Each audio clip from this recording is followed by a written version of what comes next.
Bom dia a todos. Eu, em primeiro lugar, quero agradecer à Fundação da Juventude ter tido a amabilidade de me convidar para falar neste fórum.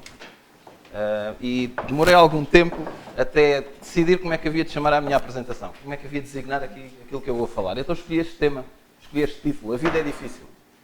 E é, de facto, nós estamos a atravessar um momento onde se sente essa dificuldade mais do que o normal, mas independentemente de estarmos a atravessar este momento, a vida é sempre difícil. E porquê é que a vida é difícil? Bom, tipicamente a vida é difícil porque nós temos dois tipos de restrições. E as primeiras restrições, ou a primeira restrição que nós temos que torna a vida difícil, são as ditas restrições psicológicas.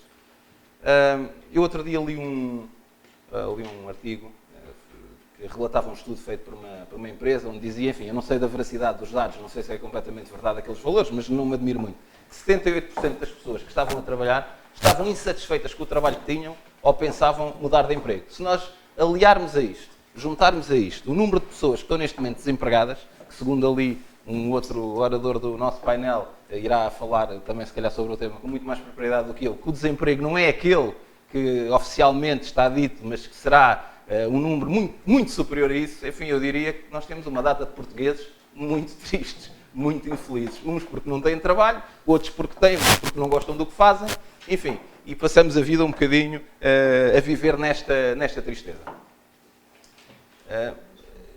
Nós, tipicamente, faz parte da nossa cultura, penso eu, enfim, é como é, não é negativo nem positivo, mas faz parte da nossa cultura, tal como o fado, uma certa resignação.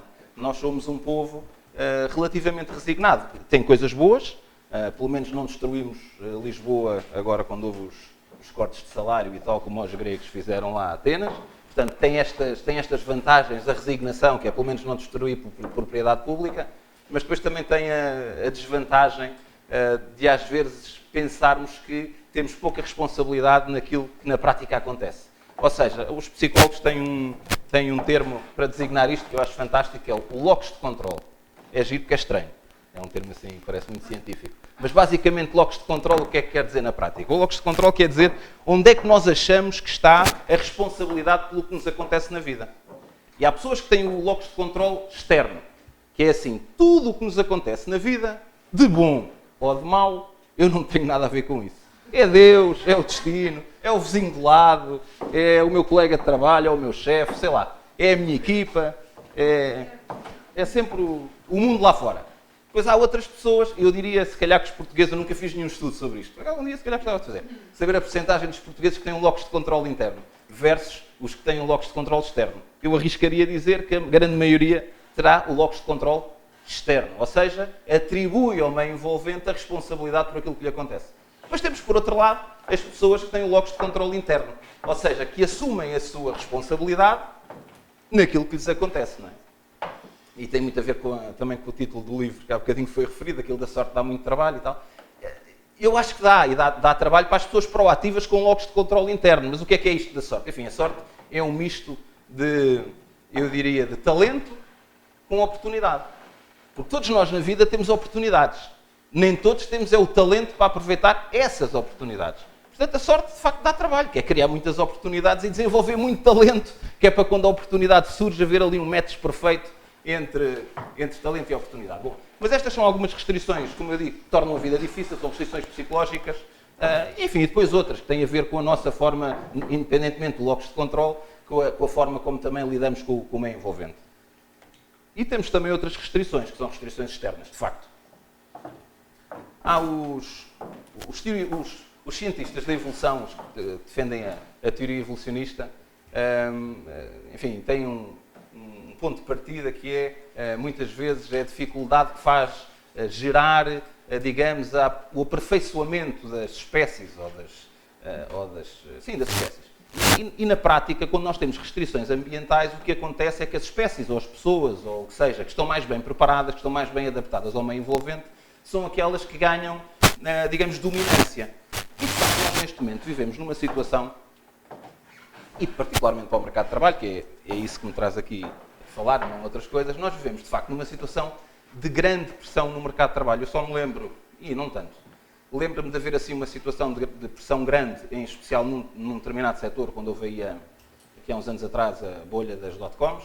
Houve aí um período em que também houve assim um bocadinho... Enfim, mas comparado com agora, o desemprego não era a mesma coisa, mas porque aquilo também estava mais centrado num setor de atividade muito específico. Bom, agora não. Agora nós estamos, eu diria, de facto, numa situação de ressaca.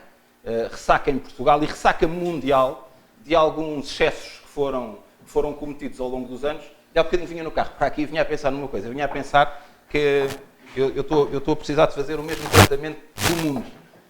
Eu acho que o mundo está gordo, tal como eu.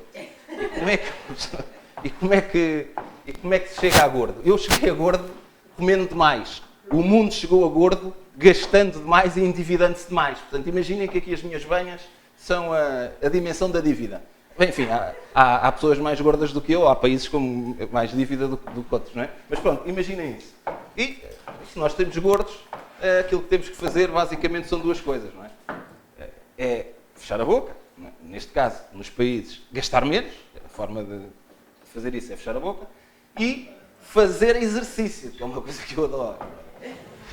Que a minha colega de mesa, eu sei que ela gosta muito, que eu às vezes encontro quando ela anda a correr, e eu só de olhar para ela fico cansado, confesso, fico cansado de a ver a correr. Mas pronto, eu de facto tenho essa limitação, que é, tenho uma certa dificuldade em gostar de correr, em gostar de fazer exercício. Tal como se calhar o mundo e as pessoas em geral, e o meio empresarial, etc., são um bocadinho às vezes avessos ao aumento da produtividade, não é? Porque basicamente é assim que o mundo vai emagrecer e ficar em forma. É diminuir a dívida, por um lado, e isso implica gastar menos, no meu caso comer menos, e aumentar o gasto de energia, no meu sentido, é ter atividade mais regular, atividade física, entendemos, mais regular, e no caso do mundo, no caso dos países, é aumentar a produtividade.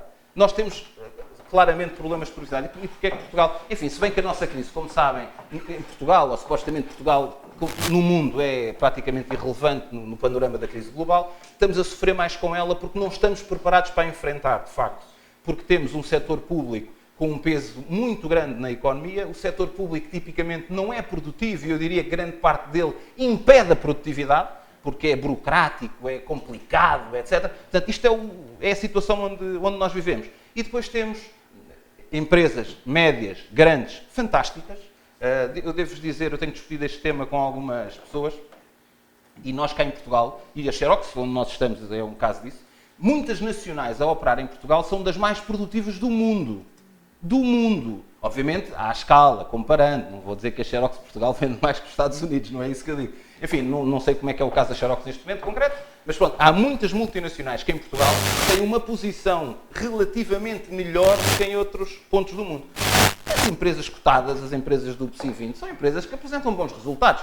Enfim, os bancos, com todos os problemas que têm tido, etc., vão sobrevivendo, são bem geridos. Enfim, nós temos empresas muito bem geridas em Portugal. Depois temos um problema enorme, mas temos pouca produtividade. Então dizem, mas como é que isto é possível? Então se temos empresas que dão tantos lucros, tantos milhões e tal, como é que podemos ter tão pouca produtividade? Bom, temos pouca produtividade exatamente por isso. Temos um Estado muito forte e muito pesado, representa se calhar 50% do emprego, ou 40% do emprego, não sei exatamente ao certo quanto é que é, e depois temos um conjunto de microempresários que supostamente não são empresas produtivas. Porque, vejam, e aí já falarei um bocadinho mais à frente sobre isso do empreendedorismo, mas aqui nós podemos ter dois tipos de empreendedorismo, ou por oportunidade ou por necessidade. O por necessidade é aquela pessoa que fica desempregada, vai ter que fazer alguma coisa para não morrer à fome, e faz uma empresa dele próprio com mais uma pessoa. Isto é uma microempresa, ok? Uma microempresa, em termos de produtividade, está sempre limitada, em termos de desenvolvimento. E, de facto, verifica-se que os países mais atrasados economicamente são aqueles que têm índices de empreendedorismo por necessidade mais elevados. Portanto, o que nós temos que desenvolver não é o empreendedorismo por necessidade, há de ser o empreendedorismo por oportunidade, que eu falarei mais à frente sobre isso. E, portanto, a vida é difícil porque psicologicamente nós achamos que temos um papel pouco relevante no desenvolvimento da nossa vida e é difícil também porque temos restrições externas relativamente grandes. Caminhos possíveis. O que é que nós podemos fazer para tentar resolver as pessoas que sentem que estão, ou os que estão desempregados, ou os 78% que estão infelizes a fazer o que fazem? É um problema. De facto, uma pessoa estar infeliz a trabalhar, bem, eu acho que deve ser o pior que há, não é? Portanto, isso é de facto também um problema. Eu às vezes digo isto e há pessoas que ficam chocadas, especialmente quando estou a falar para pessoas que estão sem emprego, e digo isto com conhecimento de causa, às vezes ficar sem emprego é a melhor coisa que nos pode acontecer. A melhor coisa que nos pode acontecer. Eu mudei a minha vida um dia que fiquei sem emprego. Despedi-me e não tinha emprego. Enfim, me davam umas aulinhas e tal, mas não conseguia viver com isso. E, portanto, eu mudei a minha vida a partir daí. E, portanto, o estar sem emprego não é forçosamente uma coisa má. É, se calhar, pior ser infeliz no emprego que se tem e ser infeliz a vida toda no emprego que se tem. Isso é que é capaz de ser pior. Bom, o que é que nós podemos fazer? Encontrar ou manter o emprego que temos, preferencialmente melhorando, não é? Se não gostarmos dele, mudar, e nesse caso entra no encontrar, ou então criar o seu próprio emprego. São dois caminhos possíveis, dois caminhos que podem resultar. Portanto, estamos aqui no campo do empreendedorismo e ali estamos no campo de trabalhar por conta da outra. Encontrar emprego. Bom, eu não vou detalhar muito, porque já foi detalhado anteriormente também, o que é que se deve fazer, mas basicamente o que nós devemos descobrir é o talento único que temos. Como já foi dito, e é totalmente verdade, todos nós somos bons, ou seja, melhores do que a média. Não podemos não ser os melhores, mas todos nós somos melhores do que a média em qualquer coisa. E temos quase a obrigação moral, se quiserem, de pôr isso a render. Eu digo moral que vem na Bíblia, não é? Lá a parábola dos talentos. Que o Senhor dá lá os talentos aos servos e tal, e depois castiga aquele que teve medo de arriscar e que enterrou os talentos, e depois quando o homem vem devolve os talentos intactos e diz, olha, toma lá, estás a ver, não desbaratei os teus talentos e tal. E o Senhor condenou ao inferno. Disse assim, pá, tu devias era ter investido, como os outros fizeram e tal, e então pegou nos talentos que ele tinha enterrado e foi dar aos outros que tinham posto os talentos a render. Portanto, é quase uma obrigação moral nós pormos os nossos talentos a render, mas para pormos os talentos a render é preciso saber quais são. É preciso perceber o que é que nos diferencia, de facto, de outras pessoas. Porque uma coisa é certa, vocês só são valorizados, ou todos nós só somos valorizados na medida em que contribuímos para o bem de alguém, ou de alguma coisa, ou da sociedade, ou de qualquer coisa. Ninguém nos vai pagar, ninguém nos vai querer para não fazer nada. Ou para destruir valor. Ou para ir arranjar problemas. Não. Vão-nos querer se acharem que nós somos uma mais-valia, que acrescentamos valor, que resolvemos problemas. E para nós resolvermos problemas temos que ter qualquer talento acima da média. E aí o nosso valor aumenta. Depois, escolher estrategicamente as oportunidades. Uma vez mais, não me vou centrar muito nisto, porque já foi muito bem explicado anteriormente, mas o que é facto é que não serve tudo, não interessa tudo. Interessa aquilo, primeiro, aquilo em que acrescentamos valor. Segundo, e diria, muito importante, aquilo que nos traz felicidade. Porque ter emprego e ser infeliz, eu diria que é quase pior do que não ter emprego e andar à procura dele. Enfim, desde que a pessoa tenha dinheiro para comer e para satisfazer as suas necessidades. Mas é pensar estrategicamente as oportunidades. Não é agarrar na primeira coisa que aparece, não é, como foi dito, andar a despejar currículos por tudo quanto é lado. Bem, eu às vezes chego a receber currículos de pessoas endereçadas a nomes diferentes de mim. Ou seja, que mandam para mim um currículo que estão a mandar, que eu percebi perfeitamente, que não é para mim, não é? Vem endereçado a outra pessoa qualquer. Não sei se já recebi algum que fosse endereçado à Mariana, porventura, e vem para mim e tal. E houve uma vez que eu até respondi, achei interessante, e respondi, olha, muito obrigado pelo seu currículo, mas não era a mim que me queria mandar com certeza, porque o destinatário que vem no texto do e-mail não sou eu.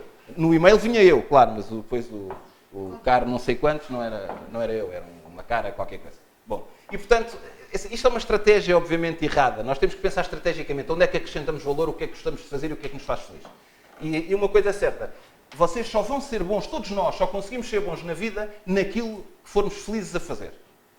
Só aí. Há um psicólogo que tem assim um nome muito esquisito, que eu agora nem vou tentar dizer, que é para não dizer asneira, mas é de origem polaca ou assim uma coisa qualquer, que fala numa coisa que é o estado de fluxo, flow.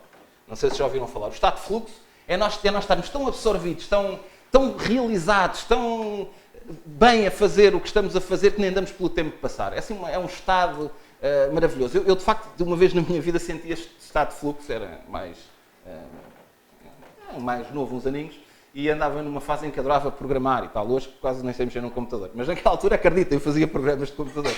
E então houve uma altura que estava a desenvolver uma aplicação, por acaso, para uma coisa na minha área, que era sobre avaliação de desempenho. Bem, e lembro-me que andei ali 2 dias quase, nem dormi nem comigo. Mas não dormi nem comigo, porque havia lá um bug qualquer no programa, para quem percebe alguma coisa disto de informática, eu estava a programar em Visual Basic, na altura era uma coisa state of the art, e havia lá um bug qualquer no programa que eu não conseguia resolver aquilo. Mas quanto menos eu conseguia resolver, mais gozo me dava estar agarrado ao computador, de maneira que eu tive quase 2 noites sem dormir, tive quase os dias todos sem comer, mas eu nem pensava que queria comer ou que queria dormir. Eu só fiquei descansado quando resolvi o problema. Bem, eu diria que tive 2 dias em estado de fluxo. Bem, eu não conseguia viver a minha vida assim em estado de fluxo, né? Senão... Enfim, isso rapidamente ficava magro, não é? Ficava magrinho se eu resolvesse a minha... Olha, uma boa alternativa. Eu tentar agora entrar em estado de fluxo para ver se emagreço. Muito obrigado. Bom, mas obviamente nós não conseguimos permanentemente estar em estado de fluxo, não é? É como... Enfim, que é engraçado, que eu li outro dia sobre isso e é muito giro. É como não conseguimos estar apaixonados a vida toda.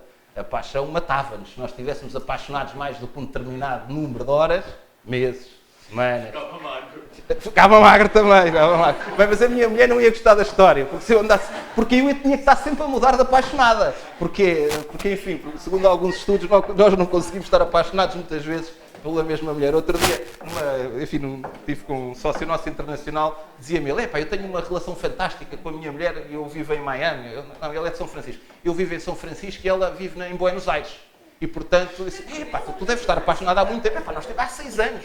É natural havê-la tão poucas vezes. É que isso prolonga a paixão, sabem? A paixão é inversamente proporcional à presença. Mas isso é normal, enfim, estou a brincar. Mas o estar em estado de fluxo, tem essa a questão também de cansar. Nós não conseguimos estar sempre assim, porque tem a ver com o mecanismo do cérebro. Quando estamos em fluxo, estamos de tal maneira entusiasmados que isso tem um desgaste superior, etc. Mas o que é que eu quero dizer com isto? Nós devemos escolher uma profissão, ou devemos escolher qualquer coisa para fazer, onde consigamos ter pelo menos momentos de fluxo, onde nos consigamos realizar muito com aquilo que estamos a fazer, onde consigamos ser felizes a ser úteis a alguém ou a alguma coisa. Porque no fim do dia, tudo isto se trata com ser útil à sociedade, ser útil a outros, ser útil ao mundo. Nós somos valorizados na medida em que conseguimos fazer isso. Manter o emprego. Isto são algumas sugestões que eu aqui vos deixo, coisas importantes para manter o emprego, para não ser despedido e, eventualmente, para ser promovido. Algumas destas coisas vão até na sequência desse livro, onde eu fiz uma investigação para descobrir o que é que leva as pessoas a chegar ao topo, não é? Ou seja, entrevistei muitos CEOs, ou diretores gerais de empresas, presidentes de empresas, e tentei descobrir o que é que eles todos tinham em comum para, enfim, nunca terem sido despedidos da empresa onde estavam, a ponto de terem chegado a números. A primeira coisa é ter sentido de ver. Quando nós estamos a trabalhar, nós devemos pôr este sentido de ver acima de tudo, acima dos nossos interesses pessoais do momento, dos nossos apetites, etc. Há coisas que às vezes são conflitos. Devemos fazer o quê? Temos isto é um exemplo, temos uma reunião importante que devemos ir, mas... um exemplo que eu não sei qual é a resposta, mas o meu filho ou a minha filha faz anos e tem que ir à escola fazer não sei o quê. Isto é um dilema que pode ser bastante complicado, não vou aqui teorizar sobre ele. Curiosidade intelectual, é isso que também nos diferencia dos outros. Nós temos que estar a vida toda a aprender. A nossa vida deve ser uma aprendizagem constante. E quem não tem este tipo de curiosidade intelectual, quem acaba a escola ou a universidade ou o que seja e pensa assim, eu já sei tudo, o que é que eu agora curso, ler livros, etc. Não, curiosidade intelectual. E uma vez também gostava de chamar a atenção de uma coisa. Não é só na escola, ou na faculdade, ou nos cursos de pós-graduação, etc., que se aprende. Quem quer verdadeiramente aprender, assina revistas, lê livros, investe no seu próprio desenvolvimento. Não fica à espera que seja a empresa a pagar os cursos de formação e não sei o quê, e só vai fazer se a empresa pagar e tal. Enfim, isso aí não é propriamente uma estratégia de investimento em si próprio. Não digo que não haja empresas que paguem com muito gosto, e é bom que se faça, etc., etc. Mas quem quer, de facto, quem tem curiosidade intelectual e quem quer progredir, arranja o seu próprio caminho de progressão e é dono da sua própria evolução. Isto é particularmente importante. Não procrastinar. Isto é que às vezes é difícil, não é? Não procrastinar. As pessoas mais bem-sucedidas da vida, há vários estudos que mostram isso, as pessoas mais bem-sucedidas na vida conseguem fazer primeiro aquilo que gostam menos e deixar para o fim aquilo que mais gostam. Que é exatamente o oposto de procrastinar. O procrastinar é aquela pessoa que está sempre a deixar para amanhã aquilo que não gosta muito de fazer. Está sempre a empurrar com a barriga, não é? E eu, enfim, como eu já tinha lido algumas coisas sobre isto, e tenho muitos filhos, tenho 4 filhos, então o meu filho mais velho, que tem agora 13 anos, quando ele tinha pai 4 ou 5, eu comecei a ver como é que ele comia a pizza. Viram vocês, o que é que tem comer pizza a ver com procrastinar? Então comecei a ver que o miúdo, a parte que ele mais gostava da pizza, isto é verdade, atenção, a parte que ele mais gostava da pizza era o meio. E comecei a ver que ele comia sempre a pizza pelo lado de fora. Olá! Pá, eu disse, este miúdo vai longe e tal, o miúdo não procrastina, ou seja, sabe adiar o prazer, sabe fazer primeiro, sabe deixar aquilo que é bom para o fim. E de facto há estudos que demonstram que as pessoas que fazem isto conseguem rapidamente achievements na vida, não é? Sei lá, ele tem 13 anos, vai fazer 14 e no fim deste ano já é cinto preto de taekwondo. Portanto, ou seja, para ele conseguir ter feito isto com a idade dele, significa que se empenha muito, ele não tem nenhum dom, ele é mau aluno de ginástica, para terem uma ideia. Eu pasmo como é que ele na escola é mau aluno de ginástica e vai ser cinto preto de taekwondo e é verdadeiramente bom a fazer aquela arte marcial. Pronto. Porquê? Porque tem uma grande capacidade de sofrimento, ou seja, de fazer primeiro aquilo que é o esforço para ter a recompensa no fim. Isso tem muito a ver com a procrastinação. Nós temos que ser assim nas empresas, temos que ser assim na nossa vida. É conseguir fazer algumas coisas que não gostamos primeiro e depois regalarmos-nos ou tentarmos entrar em fluxo naquelas coisas que gostamos. Fazer-se visível vários níveis acima. Ou seja, quando vocês estiverem numa organização, é fatal como o destino em alguma altura da vida terem um chefe muito mau, muito chato, muito invejoso. E que não quer que ninguém saiba que vocês são bons. Fatal como o destino. E, portanto, são aquelas pessoas que não percebem que para serem promovidas é bom terem colaboradores melhores, não é? Mas essas pessoas não percebem isso, porque veem todos os colaboradores bons como uma ameaça. Portanto, tudo o que vocês possam fazer para brilhar, ele vai tentar chamar a si próprio, ou ela, os louros disso, e digamos, tapar a vossa visibilidade. Não podem. Ou seja, nós numa organização devemos preocupar-nos muito, enfim, sem sermos vaidosos, ou sem sermos muito histriónicos, não é? Mas tentar com que as coisas boas que fazemos sejam visíveis acima da nossa chefia. Ok? Que o topo da organização conheça o nosso valor. Porque, em última análise, quem vos vai fazer ter uma boa carreira são as pessoas de cima. O vosso chefe direto pode não estar nem aí. E há pessoas que passam a vida toda despercebidas até um dia, que lhes acontece uma coisa qualquer, que é mudar de emprego e tal. Cá está, têm essa sorte, não é? O talento e a oportunidade surgem em conjunto, mas durante muitos anos estiveram tapadas e eram pessoas fantásticas, só que não tinham visibilidade dentro da organização. Ser bom em relações humanas. As pessoas só vos ajudam se gostarem de vocês. Não há ninguém que nos ajude se não gostar de nós. Ninguém. E para as pessoas gostarem de nós temos de ser bons em relações humanas, temos de tratar bem os outros. Isto é um bocadinho como o karma budista, não é? Os budistas defendem. Cá se fazem, cá se pagam. Isso é mais extraterreno. Eles não. Pode-se pagar de outro lado qualquer. Portanto, quer dizer que vocês podem fazer mal nesta vida e serem castigados noutra. Eu vou mais por aquela do cá se fazem, cá se pagam, porque assim colhemos mais rapidamente o fruto do bom e do mau. E, portanto, é bom que sejam bons em relações humanas, que lidem bem com pessoas, que se façam gostar, que sejam gostáveis, que sejam adoráveis. Porque quanto mais as pessoas gostarem de vocês, maior a probabilidade de vos darem oportunidades e de se lembrarem de vocês. Tentar conhecer o melhor possível as várias áreas da organização. Isto para quê? Para permitir até poderem rodar de uns sítios para os outros com facilidade. E esta aqui é fundamental. Entregar sempre mais do que aquilo que é pedido.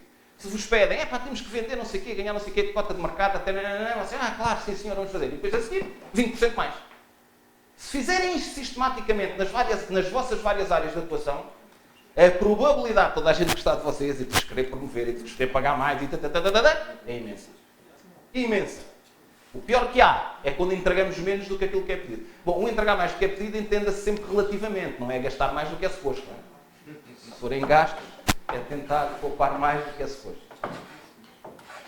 Bom, fazendo estas coisinhas todas, é provável que vocês na empresa sejam considerados assim como estes e que a probabilidade de serem considerados para coisas mais bem pagas e mais desafiantes é grande. Criar o seu próprio emprego. Aí atenção. É muito importante ter uma ideia clara e validada de como é que se pode ser útil. Uma empresa, uma organização, é uma entidade que tem que ser útil à sociedade. A uma parte da sociedade, a um conjunto de consumidores, etc. Portanto, fazer uma empresa não é aquele tal empreendedorismo que eu referi há bocadinho por necessidade, que é dizer assim, agora não tenho nada a fazer, olha, eu vou abrir um restaurante ou uma pastelaria. Ok, pensem o que é que podem acrescentar valor, o que é que isso tem diferente do que já existe, de maneira é que vocês vão satisfazer essa necessidade de maneira diferente. E é importante que tenham esta noção e não propriamente meterem-se numa coisa qualquer assim só porque não têm emprego. Depois, juntar recursos à volta dessa ideia. Microempresas não é propriamente a melhor solução, como eu já disse. Juntem-se com outras pessoas que tenham o mesmo sonho e criem um conceito inovador. Dou-vos um exemplo da H3, não é? Aquilo dos hambúrgueres gourmet. 3 pessoas que se juntaram à volta de uma ideia, aquilo era suposto ser uma casa de amuras, mais um restaurantezinho, mais se não tivesse corrido como correu, era mais um micronegócio. Mas não foi. Juntaram-se 3 pessoas com perfis diferentes, complementares, mas já estão a abrir no Brasil, têm uma data de lojas, é uma empresa bem sucedida. Hoje é uma PME, que começou praticamente sem investimento, mas com um sonho, com uma ideia, com vários promotores, todos eles conseguiram juntar à volta recursos para transformar aquilo pelo menos numa pequena empresa logo de início. Esqueçam esses conceitos das microempresas, emprego só para o marido, para a mulher e para os filhos. Não, pensem mais em grande, conforme os recursos que tenham, mas sempre num conceito mais abrangente. Pois é assim, e para serem empresários, atenção, eu quero aqui fazer uma distinção grande entre empreendedores e empresários. Empreendedores devemos ser todos nós, mesmo quando estamos a trabalhar para outros. A diferença entre empreendedor e entre empresário é que os empresários têm que estar dispostos a perder o que têm para defender aquela ideia. E em conseguir criar os recursos suficientes para pôr aquela ideia em marcha. Porque se nós só formos empreendedores e não formos empresários, podemos ser inovadores, criativos, criar novas... Mas isso é com os recursos dos outros. E devemos sempre ser, porque essa é uma das características mais valorizada na gestão. É uma pessoa ser empreendedora. Agora, isto que eu estou a falar, não. Isto é características do empreendedor / empresário, que é criar o seu próprio negócio. Inconformado, resiliente. Não vou explicar o que é, porque já foi dito. Capacidade de adiar o prazer. Deixar os lados da pizza para o final. Persistente. Às vezes tem que estar a trabalhar durante muitos anos até se ganhar alguma coisa de jeito. Sonhador. Mas eu pus ali entre parênteses. Positivo. Não é aquele sonhador. Sabem, ser sonhador, o Freud dizia que os sonhadores podem ser um tipo de mecanismo de defesa, não é? Para as nossas frustrações. Somos pessoas que não conseguimos fazer nada na vida, mas sonhamos tanto, estamos felizes enquanto sonhamos. Enquanto passamos a vida, o ideal é até tomarmos comprimidos para dormir, porque estamos felizes durante muito tempo, porque estamos sempre a sonhar que vamos fazer. E podemos ser o que quisermos, até presidentes da República, até presidentes da PT, podem ser aquilo que quiserem a sonhar, mas não é nesse sentido. Eu não estou a dizer que não se sonhe alto, não se sonhe longe, mas é um sonhar positivo, é um sonhar que nos leva a dar o primeiro passo na direção da concretização desse sonho. Realizador, ou seja, têm que ser pessoas que têm uma grande necessidade, mais do que necessidade de poder, muitos gestores também a têm, aliás, até mais do que realização. Um empreendedor empresário tem que ser uma pessoa com uma elevada necessidade de realização, ou seja, que fica feliz só pelo facto das coisas acontecerem, dele conseguir fazer acontecer as coisas. Bom, e depois aqui, isto são exemplos de alguns desses empreendedores empresários que todos conhecem, não é? Este era muito novinho nesta altura, aqui o Steve Jobs tinha assim uma cara ainda de bebê. São alguns exemplos de pessoas empreendedoras, empresárias, que têm aquelas características todas que eu disse, e com certeza muito mais, e talentos que se souberam associar às oportunidades que lhes foram surgindo na vida. Ou seja, obviamente que eu com isto não quero dizer nós podemos todos ser esta pessoa, quer dizer, no limite todos podemos ser como eles, no limite. Eles são o expoente máximo do que é juntar o talento com a oportunidade. Eles ou outros como eles. E portanto nós todos temos estas oportunidades na vida. Há a dimensão em que nós queremos mudar o mundo, porque nós todos temos essa capacidade, é mudar um bocadinho o mundo, mas temos que o querer fazer. Ou seja, o locus de controle, uma das saídas para a crise, é começarmos a internalizar mais o locus de controle. Ou seja, é a nossa responsabilidade de fazer alguma coisa para mudar. E o objetivo final de qualquer escolha que vocês façam, contribuir para a felicidade. Para a vossa e para quem vos rodeia. Porque nós só podemos ser bem-sucedidos quando somos felizes, trabalhando com pessoas felizes à nossa volta. Muito obrigado.